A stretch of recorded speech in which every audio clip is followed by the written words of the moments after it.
He wasn't supposed to be on that floor. The supply closet door was half open, the light inside flickering. At first, he thought someone had simply forgotten to lock it.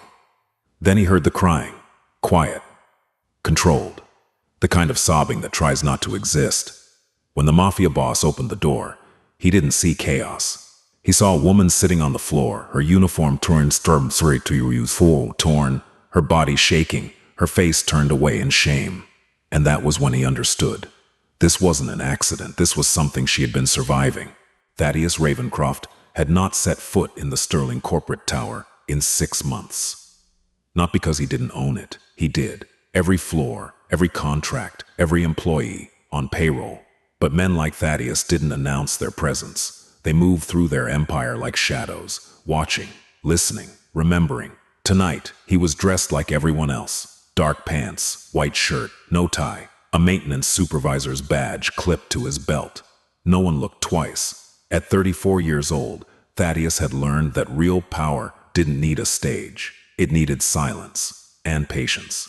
He had come to check on something small, a security flaw in the server room that his IT team had flagged but not fixed. The kind of oversight that, in his world, could cost lives. So he came himself, unannounced, unchaperoned. The 10th floor was supposed to be empty after 9 p.m., but as he walked past the executive offices, past the glass-walled conference rooms, past the rows of cubicles, bathed in emergency lighting, he saw it. A supply closet, door ajar, light flickering inside. Thaddeus stopped. His instinct wasn't curiosity, it was caution. In his line of work, open doors meant traps or mistakes, and both could be fatal. But then he heard it. Crying, not loud, not hysterical, just broken, the kind of sound that comes from someone who has learned that screaming doesn't help. Thaddeus's hand moved to the door. He pushed it open slowly, and that was when he saw her. She was sitting on the floor of the supply closet, her back against a shelf stacked with cleaning chemicals. Her uniform, navy blue with the building's logo stitched on the chest, was torn at the shoulder. Her hair, dark and pulled into a ponytail, had come loose. Her hands were shaking as she tried to wipe her face with the sleeve of her shirt. But it was the bruises that made Thaddeus's breath stop. On her wrist, on her forearm, a faint mark, on her cheekbone, that she had tried to cover with makeup.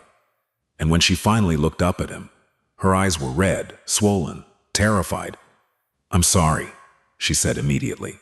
Her voice was hoarse. I'll clean this up. I'm sorry. I didn't mean to."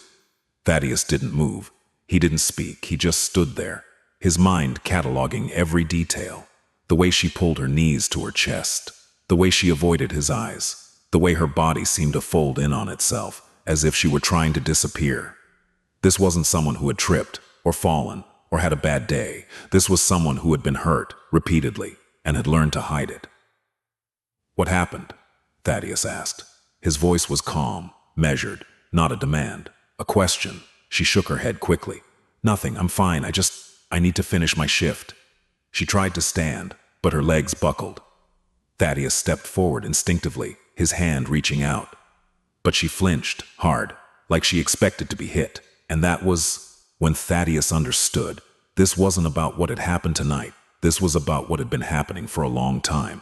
Thaddeus crouched down slowly, keeping his distance. He didn't get closer. He didn't touch her. He just knelt there, at eye level, his hands visible. "I'm not going to hurt you," he said quietly. She didn't respond. Her breathing was uneven. Her eyes darted to the door. Thaddeus recognized that look. He had seen it before, in men who owed debts they couldn't pay, in people who had crossed lines they couldn't uncross. It was the look of someone calculating escape routes. "What's your name?" he asked. She hesitated. "Seren." "Seren," Thaddeus repeated. "How long have you worked here?" 8 months. "And how long has this been happening?" Her jaw tightened. "I don't know what you're talking about." "The bruises," Thaddeus said evenly. "The torn uniform, the fact that you're hiding in a supply closet after hours." Seren's hands clenched into fists. "It's nothing. I'm clumsy. I don't." Thaddeus's voice was still calm. But there was something underneath it now, something that made her stop mid-sentence. Don't insult both of us by pretending this is nothing, he said. You don't have to tell me what happened. But don't lie to me. Seren stared at him. For the first time, she really looked at him. And Thaddeus saw something shift in her expression, confusion, maybe even suspicion. Who are you? She asked. Thaddeus considered his answer carefully. He could tell her the truth, that he owned this building, that he controlled more than she could imagine, that one word from him could end whoever had done this to her. But he didn't, because the truth would scare her, and she was already scared enough.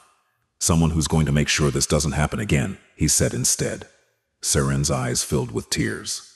You can't, she whispered. If you say anything, I'll lose my job. Or worse. She looked away, and Thaddeus understood. Whoever had hurt her had made sure she knew the cost of speaking up. He stood slowly. Stay here, he said. I'll be right back. Wait. But Thaddeus was already gone. Thaddeus didn't go far. Just to the vending machine at the end of the hall.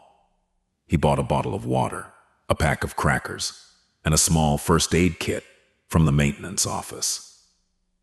When he returned to the supply closet, Seren was still sitting on the floor, but she had stopped crying.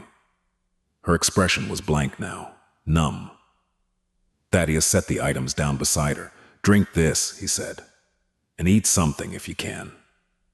She didn't move. I'm not trying to fix you, Thaddeus continued. I'm just trying to help you get through the next hour. Seren's gaze flickered to the water bottle, then to him. Why? She asked. Why what? Why do you care? It was a fair question. Thaddeus had asked himself the same thing. He didn't know this woman, didn't owe her anything. In his world, people got hurt every day. That was the cost of doing business. But there was something about the way she had flinched, the way she had apologized, the way she had tried to disappear. It reminded him of something he had spent years trying to forget. Because someone should, he said simply. Seren picked up the water bottle. Her hands were still shaking, but she managed to twist the cap off. She took a sip. Then another. Thaddeus watched her in silence. And that was when he made a decision.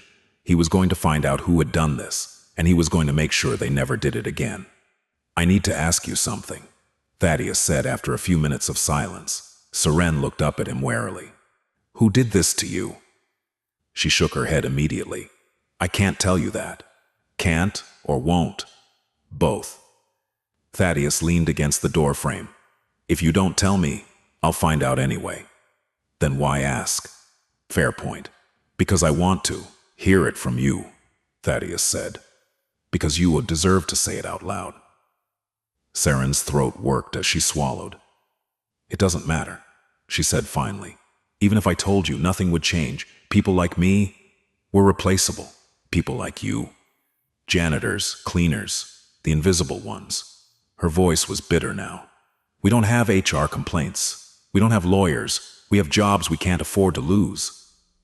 And you think staying silent protects you? I think staying silent keeps me alive. The words hung in the air.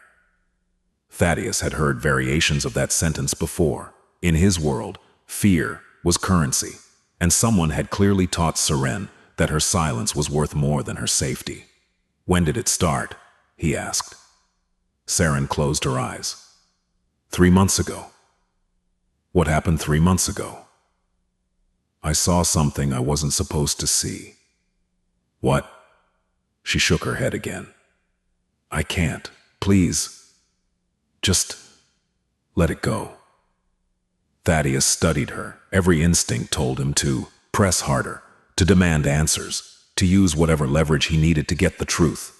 But he didn't, because Seren wasn't one of his soldiers. She wasn't someone he controlled. She was someone who had already lost too much control over her own life. All right, he said quietly. I won't push, but I need you to do something for me. What?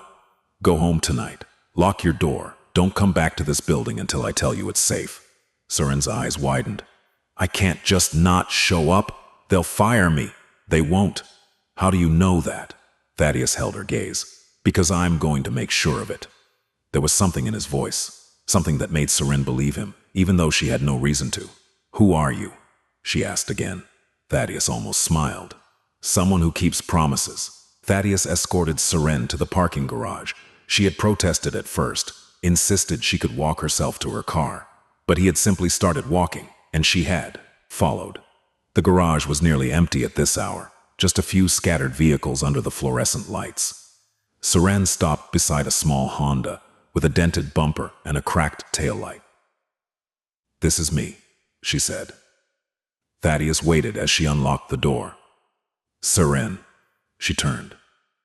"If anything happens, if you see anyone following you, if you feel unsafe in any way, call this number." He handed her a business card. It was blank except for a phone number, no name, no company. She stared at it. "Who will I be calling?" "Someone who answers." Seren tucked the card into her pocket. Then she looked at him, really looked at him, for the first time since they'd met. "Why are you doing this?" she asked. "You don't even know me." "I don't have to know you to know that what happened to you was wrong." For a moment she seemed like she might cry again, but instead she just nodded. "Thank you," she whispered. Then she got in her car and drove away. Thaddeus watched her, taillights disappear into the night, and then he turned back toward the building. He had work to do. Thaddeus returned to the 10th floor. This time, he wasn't pretending to be a maintenance supervisor. He went straight to the security office on the 3rd floor. The night shift guard looked up from his phone. "Can I help you?" Thaddeus showed him a different badge. This one had his real name, and a title that made the guard's expression change immediately. "Mr. Ravencroft, I didn't know you were in the building tonight." "I wasn't here," Thaddeus said calmly. "Understood?" "Yes, sir." "I need access to the camera footage. 10th floor, last 3 months." The guard's hands moved quickly across the keyboard. 10th floor, got it. What time frame?" "All of it, and I want copies sent to this email." Thaddeus wrote down an encrypted address. "Should be ready in about 20 minutes, sir." "Good. One more thing." "Yes?" "Who else has accessed this footage in the last 3 months?" The guard pulled up the logs. Looks like just routine reviews. The facilities manager checked it twice, and..." He paused. "And?" "Mr. Blackwell from HR accessed it 4 times. Thaddeus's jaw tightened. Lysander Blackwell, Director of Human Resources, 42 years old, married, 2 kids. On the surface, he looked like every other corporate executive, but Thaddeus had learned a long time ago that monsters didn't always look like monsters. "Pull everything Blackwell accessed," Thaddeus said. "I want dates, times, and which cameras he reviewed." "Yes, sir." Thaddeus left the security office and took the elevator back to the 10th floor. He walked the halls slowly, his trained eye noting every detail. The supply closet where he'd found Seren was near the women's restroom, far from the main hallways. No cameras nearby. Convenient. Too convenient. He kept walking, past the break room, past the copy room, until he reached the corner office at the end of the hall. The nameplate read, Lysander Blackwell, Director of Human Resources. Thaddeus tried the door. Locked. He pulled out a small tool from his pocket and had it open in 15 seconds. Inside, the office was exactly what he expected. Neat desk, family photos on the credenza, motivational posters on the walls. Thaddeus sat down at Blackwell's computer and bypassed the password with practiced ease. Then he started reading. It took Thaddeus less than an hour to find what he was looking for. Email chains, personnel files, incident reports that had been filed and then mysteriously closed, and names, so many names, women who had worked in the building, women who had complained about harassment, about inappropriate behavior, about feeling unsafe. Every single complaint had been directed to Lysander Blackwell, and every single complaint had been dismissed. Insufficient evidence. He said, she said, not enough to warrant disciplinary action. But Thaddeus dug deeper. He cross-referenced the names with employment records, and he found something interesting. Every woman who had filed a complaint had either quit within 6 months or been transferred to different shifts. Isolated shifts, night shifts, where there were fewer witnesses. And then he found Saren's name. She had never filed a formal complaint, but there was an incident report from 3 months ago, written by Blackwell himself. It described a verbal altercation between Saren and another employee. The other employee's name: Corvus Grimshaw, Senior Facilities Supervisor. According to the report, Saren had made unfounded accusations against Grimshaw. The accusations weren't specified, but the recommendation was clear. Employee Saren Ashwood should be monitored closely for future behavioral issues. Thaddeus sat back in the chair. The pieces were starting to fit together. Saren had seen something involving Corvus Grimshaw. She had spoken up, and Lysander Blackwell had made sure she paid for it. But Thaddeus needed more than suspicions. He needed proof. Thaddeus spent the next 2 days watching. He didn't return to the building as himself. Instead, he came back as the maintenance supervisor. Different shifts, different times, learning the rhythms of the place, who came and went, who spoke to whom, who avoided whom. On the 3rd day, he found his first witness. Her name was Ottilie, late 50s, another janitor. She worked the morning shift, arriving at 5 a.m. when the building was still mostly empty. Thaddeus accidentally ran into her in the break room. "Long shift?" he asked casually. Ottilie looked up from her coffee. "Every shift is long at my age." Thaddeus smiled. "I hear you. I'm new to this building, still learning the ropes." "Well, keep your head down and do your work. That's the best advice I can give you." "Noted." Thaddeus paused. "Hey, do you know someone named Saren? I think she works nights." Ottilie's expression changed, just slightly, but Thaddeus caught it. "Why are you asking about Saren?" "I found some of her cleaning supplies in the wrong closet. Wanted to return them." Ottilie studied him for a long moment. Then she sighed. "Saren's a good girl, hard-working, keeps to herself. Sounds like she's had a rough time lately." "You could say that. What happened?"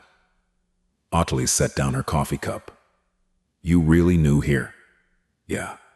"Then let me give you some free advice. Don't ask questions about Saren. Don't ask questions about any of the night shift girls. Just do your job and go home." "Why?" Ottilie leaned in closer. Her voice dropped to a whisper. "Because the last person who asked questions ended up quitting 2 weeks later." "What kind of questions?" "The kind about why bruises keep showing up. The kind about why girls who complain suddenly get written up for performance issues they never had before." Thaddeus's pulse quickened. "Do you know who's responsible?" Ottilie shook her head. "I don't know anything, and neither do you, understand?" She stood up, grabbed her coffee, and walked out. But Thaddeus understood perfectly. Ottilie knew something. She was just too scared to say it, which meant he needed to find someone who wasn't. Thaddeus found his second witness that same night. Alaric Sterling, security guard, 28 years old, worked the overnight shift from midnight to 8 a.m. Thaddeus approached him during a quiet moment in the lobby. "Hey man, got a minute?" Sterling looked up from his desk. "Sure, what's up?" "I'm trying to track down some footage from a few months back. Camera on the 10th floor, but I'm hearing it might have been deleted." Sterling's expression tightened.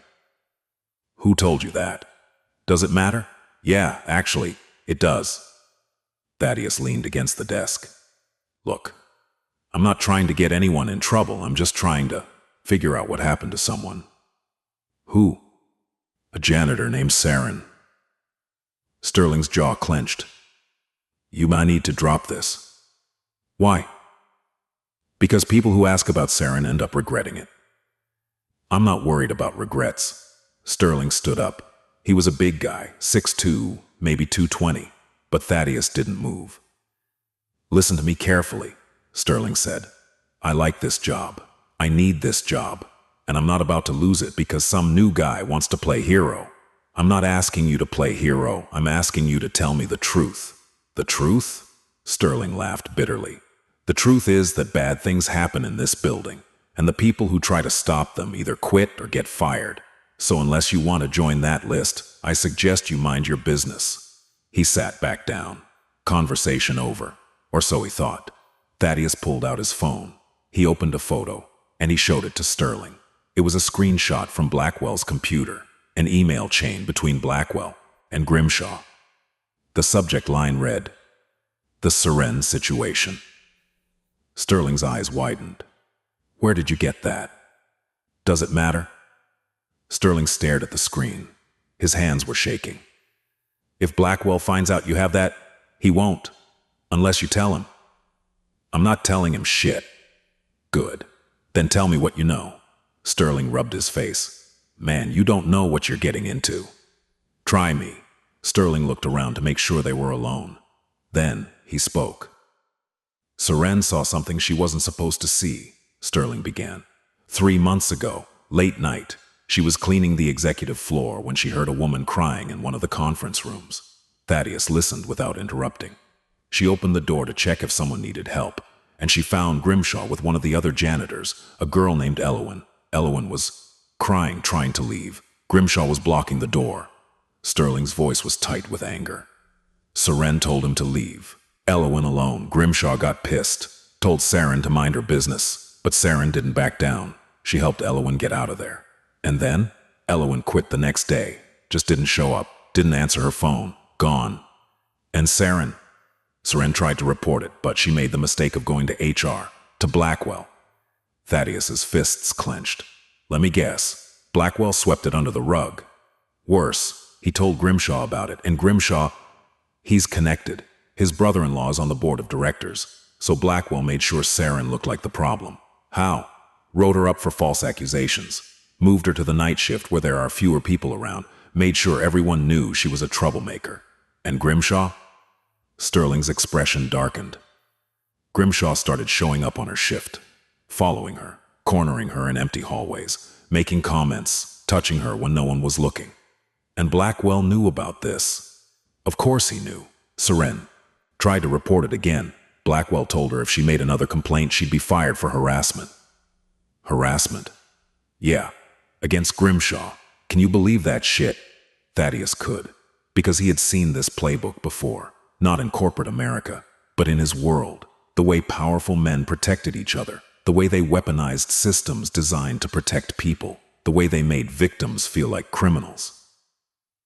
"Do you have proof of any of this?" Thaddeus asked. Sterling hesitated. "I have something. But if I give it to you, you didn't get it from me." "Understood." Sterling pulled out his phone. He scrolled through his photos. Then he showed Thaddeus a video. It was grainy, shot from a security camera. The timestamp showed 2 months ago, the 10th floor hallway. Seren was pushing a cleaning cart, and then Corvus Grimshaw appeared. He said something to her. She shook her head. He stepped closer. She tried to move past him. He grabbed her arm. She pulled away. He grabbed her again, harder this time, and then he pushed her against the wall. The video had no sound. But Thaddeus didn't need it. He could see everything he needed to see in Seren's face. Fear, pain, helplessness. The video ended with Grimshaw walking away, and Seren sliding down to the floor. Thaddeus looked at Sterling. "Send me that video." "I can't. It'll be traced back to me." "Send it to this email. It's encrypted. No one will know." Thaddeus wrote down the address. Sterling stared at it.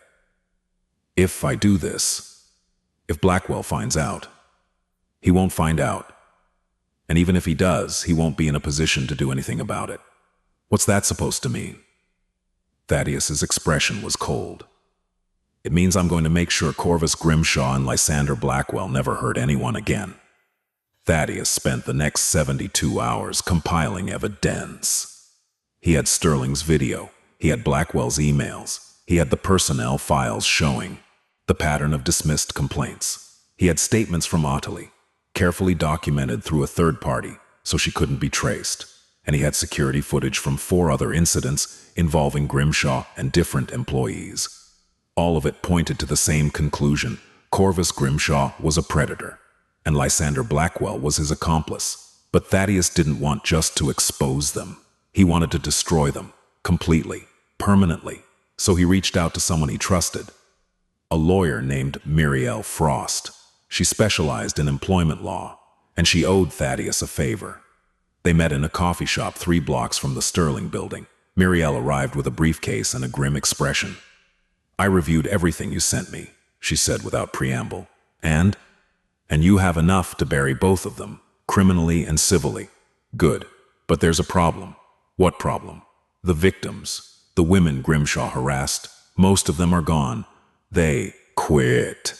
Moved away. Some might not want to relive this." "What about Seren?" Muriel's expression softened. "Seren is your strongest witness, but she's also the most vulnerable. If this goes to court, her life is going to be torn apart. Defense attorneys will dig into everything, her background, her finances, her relationships. They'll try to make her look unreliable. Can she handle it? That's not for me to decide. That's for her to decide." Thaddeus nodded slowly. "Set it up. I want to meet with her and explain her options, but make it clear she doesn't have to do anything she doesn't want to do." "Understood." Muriel paused. "Thaddeus, I have to ask, why are you doing this? I've known you for 10 years. You don't usually get involved in things like this."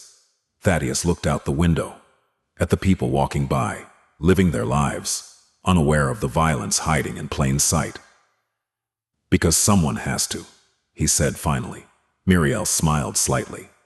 "You're a good man, Thaddeus Ravencroft, even if you don't want to admit it. Don't let that get around. It'll ruin my reputation." 3 days later, Thaddeus met Seren in a small office Muriel had arranged. Neutral territory, safe, private. Seren walked in looking tired. She had dark circles under her eyes. Her hands were clasped tightly in front of her. "You said this was important," she said. "It is. Sit down." She sat. Thaddeus sat across from her. Muriel sat beside him, her briefcase open, legal pads ready. "Seren, this is Muriel Frost. She's an attorney." Serene's eyes widened. "I told you I didn't want to get involved. Just listen," Thaddeus said gently. "Please." Serene's jaw tightened, but she stayed. Thaddeus laid it out for her, everything he had found, the emails, the video, the pattern of victims, the cover-up. By the time he finished, Seren's hands were shaking. You did all of this. For me? Not just for you. For every woman Grimshaw hurt. For every woman Blackwell silenced." Tears ran down Seren's face. I don't know what to say." Muriel leaned forward. "You don't have to say anything right now, Seren, but you do have options. We can file a civil lawsuit against Grimshaw, Blackwell, and the company. We can file a criminal complaint, or we can use this evidence to negotiate a settlement that includes policy changes and their termination. What do you want me to do?" "I want you to do whatever feels right for you," Muriel said. "This is your choice, not theirs, not mine, not even Thaddeus's, yours." Seren looked at Thaddeus. "What would you do?" Thaddeus considered the question. "In my world, we handle things differently. But this isn't my world, this is yours, and I think you need to decide what justice looks like for you." Seren was quiet for a long time. Then she spoke. "I want them gone. Not just fired. I want them to never be able to do this to anyone else, ever again." Muriel nodded. "Then we go criminal. I'll contact the district attorney's office. They'll want to interview you. It won't be easy." "I know," Seren said, "but I'm tired of being scared." Thaddeus felt something in his chest tighten. Pride. Respect. This woman had been broken down, isolated, made to feel powerless, and she was choosing to fight back anyway. "Then we fight," Thaddeus said. Thaddeus decided to handle Corvus Grimshaw personally. Not violently, but definitively. He waited until Grimshaw's shift started. Then he called him. "Corvus Grimshaw, this is building management. We need you in conference room A. Now." Grimshaw showed up 10 minutes later. Looking annoyed, he opened the door and found Thaddeus sitting at the head of the table. "Who the hell are you?" Thaddeus gestured to the chair across from him. "Sit down, Corvus. I'm not sitting anywhere until you tell me what this is about." Thaddeus pressed a button on the laptop in front of him. The Saru security footage started playing. Grimshaw's face on the screen, grabbing Seren, pushing her. Grimshaw's expression changed. "Where did you get that?" "Sit down." Grimshaw sat. His hands were gripping the armrests. You can't prove anything with that. There's no sound, no context. There's enough context, Thaddeus said calmly. And there's more where that came from. Video, emails, testimony from multiple witnesses. I have enough to bury you. Grimshaw's face flushed red. You don't know who you're messing with. My brother-in-law is a board member. I know. I also know he values his reputation more than he values you. Thaddeus slid a folder across the table.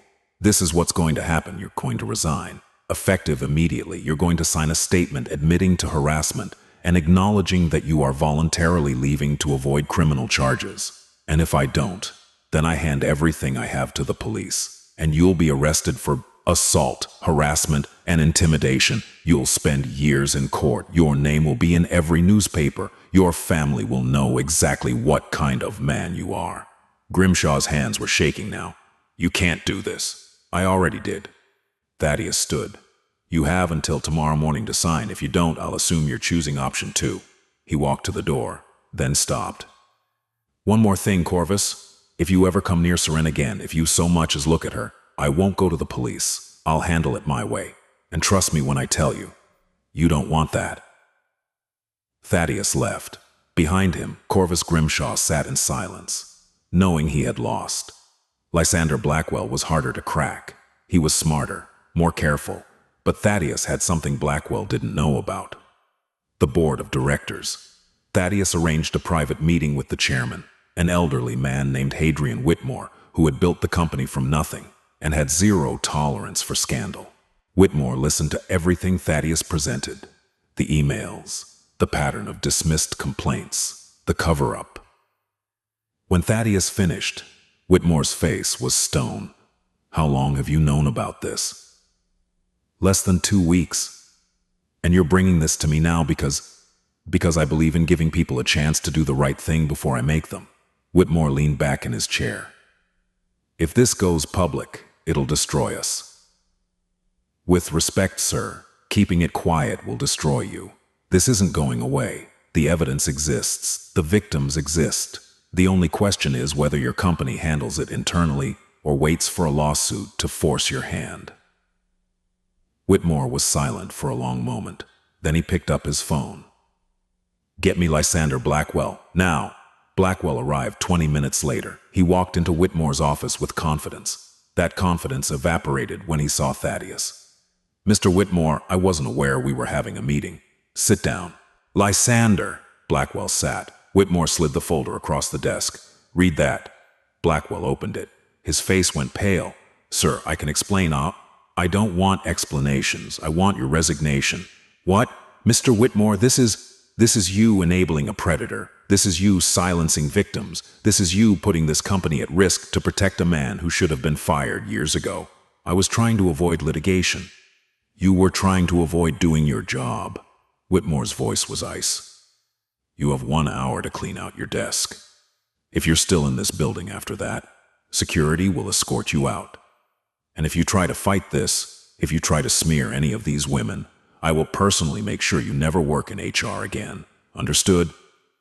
Blackwell looked at Thaddeus. This was you. Thaddeus didn't respond. You have no idea what you've done, Blackwell hissed. I know exactly what I've done, Thaddeus said quietly. I've made sure you can't hurt anyone else. Blackwell stood up. His hands were shaking. He looked at Whitmore. You'll regret this. The only thing I regret is not seeing through you sooner. Get out. Blackwell left, and Thaddeus felt something he hadn't felt in a long time: satisfaction. 2 weeks later, Thaddeus returned to the Sterling building, not as a maintenance supervisor, but as himself. He walked through the lobby, took the elevator to the 10th floor, and found Seren. She was cleaning the conference rooms. But something was different. She stood straighter, moved with more confidence. And when she saw him, she smiled. Mr. Ravencroft, you know who I am now. I figured it out. Wasn't hard once I saw your face in the company directory. Thaddeus smiled slightly. How are you doing? Better. The new HR director actually listens. And they hired 3 more people for the night shift, so I'm not alone anymore. Good. Seren set down her cleaning supplies. I heard Grimshaw resigned, and Blackwell was fired. They won't be bothering anyone again. Because of you. Because of you. Thaddeus corrected. You were the one who stood up, even when it was hard, even when it was dangerous. Seren's eyes filled with tears. But these were different tears. Thank you, she whispered, for believing me, for helping me, for caring. You don't have to thank me. Yes, I do, because if you hadn't found me that night, I don't know if I'd still be here. Thaddeus's throat tightened. You would have survived. You're stronger than you think. Maybe, but I'm glad I didn't have to find out. She paused. What happens now? Now, you keep living. You keep working. You keep being exactly who you are. And you? Thaddeus looked out the window at the city below. I go back to my world. But I'll be watching. If you ever need anything, I know I have your number. Thaddeus nodded. He turned to leave. Mr. Ravencroft. He looked back. You said you weren't a hero, but you're wrong. You are, at least to me. Thaddeus didn't know what to say to that, so he just nodded again and left. 1 month later, Thaddeus received an email from Muriel. The DA's office accepted our case. Seren gave her statement yesterday. She was incredible. Strong. Clear. Unshakable. Grimshaw is being charged with assault and harassment. Blackwell is being investigated for obstruction and conspiracy. Both are likely to face jail time. Seren wanted me to tell you thank you. Again. She also wanted me to tell you that she enrolled in college, business administration. She wants to work her way up, wants to prove that what happened to her doesn't define her. I thought you'd want to know. Thaddeus read the email twice. Then he closed his laptop. He stood, walked to the window of his office, and looked out at the city. Somewhere out there, Seren was building a new life, a life where she didn't have to be invisible, a life where she didn't have to be afraid. And that, Thaddeus thought, was worth more than any empire. Thaddeus was in a meeting when his phone buzzed. Unknown number. He almost ignored it, but something made him check. The text message was simple. I graduated top of my class this semester. Thought you'd want to know. Seren. Thaddeus smiled. He typed back, proud of you. Keep going. 3 dots appeared. Then, I will. Thank you for everything. Thaddeus put his phone away, and for the first time in years, he felt something unexpected. Hope, not for himself, but for the people he helped, for the justice that could still exist in a world full of darkness, and for the quiet victories that no one else would ever know about. Because that was the thing about real power. It wasn't loud, it wasn't showy, it was the ability to change someone's life and walk away without needing credit. Thaddeus Ravencroft was many things: a businessman, a leader, a man with blood on his hands and secrets he'd never share. But on that night in a supply closet, when he'd heard a woman crying, he had chosen to be something else, someone who gave a damn, and in the end, that was the only thing that mattered. The only thing that mattered. The only thing that mattered. The only thing